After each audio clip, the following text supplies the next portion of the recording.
FD किंवा पोस्टामध्ये पैसे ठेवायचे की म्युच्युअल फंड मधून SWP काढायची? रिटायरमेंट नंतर कुठला पर्याय योग्य? 10 लाख रुपये जर आपण FD ठेवले तर 6% व्याजानुसार आपल्याला वर्षाकाठी 60,000 रुपये मिळतात. त्यावर टॅक्स लागतो तो वेगळा, म्हणजे इफेक्टिव्ह रिटर्न आपला कमी होतो. पण जर आपण इक्विटी म्युच्युअल फंड मध्ये किंवा हायब्रिड फंड्स मध्ये जर ही इन्व्हेस्टमेंट केली आणि त्याच्यातून SWP काढली तर आपल्याला सर्वात महत्त्वाची गोष्ट म्हणजे 60,000च्या ऐवजी आपल्याला जास्ती अमाऊंट काढता येते, कदाचित 75,000 काढता येईल.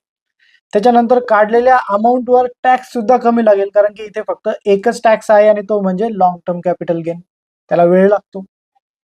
त्यामुळे SWP ही ऍक्च्युली स्मार्ट इन्व्हेस्टमेंट आहे, कारण की या ठिकाणी दोन गोष्टी मिळतात. अमाऊंट मध्ये वाढ पण होते आणि आपल्याला मंथली इन्कम सुद्धा मिळतो. त्यामुळे आजच मला संपर्क करा आणि तुमची इन्व्हेस्टमेंट आपण म्युच्युअल फंड मध्ये टाकून SWP चालू करू. धन्यवाद.